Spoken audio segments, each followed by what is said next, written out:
Olá! Hoje a gente vai mergulhar fundo num tipo de manual de treinamento bem surpreendente.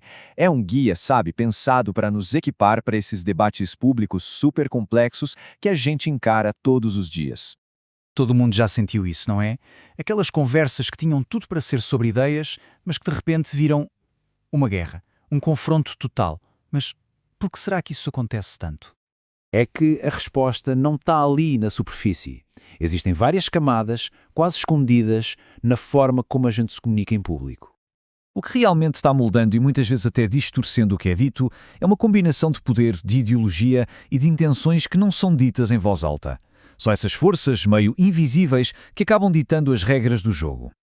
E é aqui que a coisa fica interessante de verdade. O que a gente vai analisar hoje é, basicamente, o plano de estudos de um curso que se propõe a ser justamente isso, um guia para navegar nesse cenário tão complicado. E olha, a nossa fonte aqui não é um documento académico comum, não. É um plano de ação bem inovador e que vem de um lugar um tanto inesperado. O que a gente tem em mãos é o plano de aulas do curso de Teologia Pública da Faculdade Teológica Batista de Brasília. E ele nos dá uma janela, uma espiada, para uma forma bem diferente de preparar as pessoas para o debate público.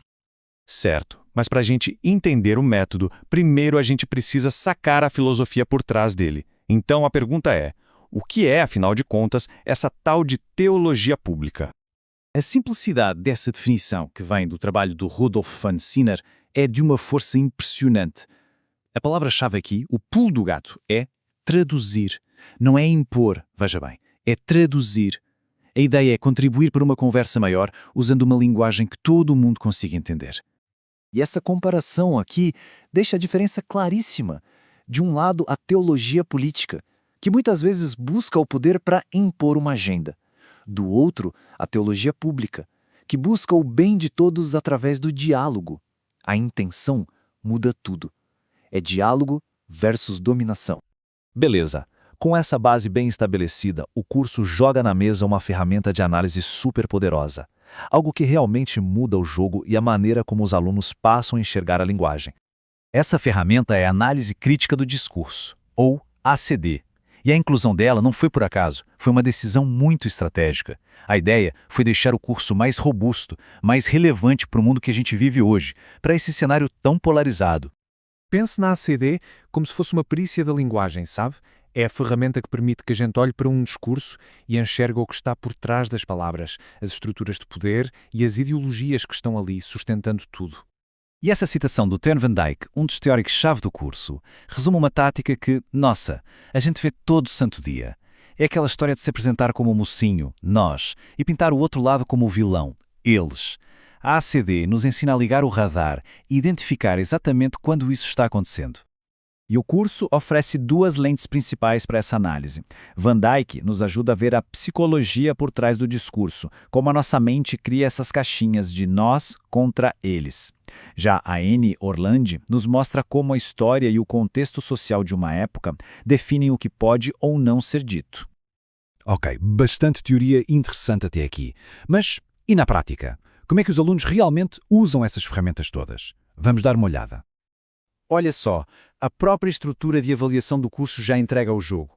Uma fatia enorme da nota vem de projetos práticos. Fica bem claro que a ênfase é em colocar a mão na massa, não só em ficar lendo teoria. Mas para agir de forma eficaz é preciso entender uma ideia fundamental de J.L. Austin: palavras são ações. É isso mesmo. Dizer algo não é só descrever o mundo, é tentar fazer algo no mundo. Um discurso pode ser uma promessa, um aviso, uma ordem, cada um com uma intenção e o efeito pretendido. E aí está a conexão direta.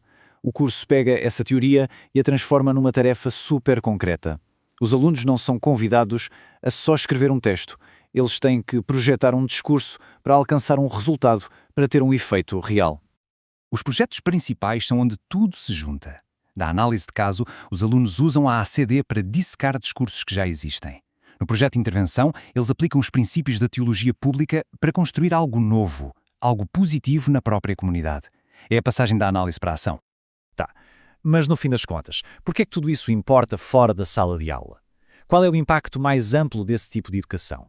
O objetivo final é justamente esse: capacitar pessoas para transformar a qualidade do nosso debate público. É uma resposta direta àquela sensação de campo de batalha que a gente falou lá no comecinho.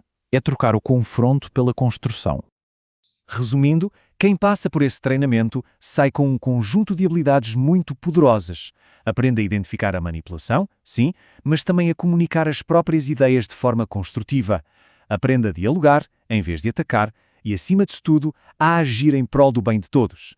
Isso nos deixa com uma pergunta para refletir.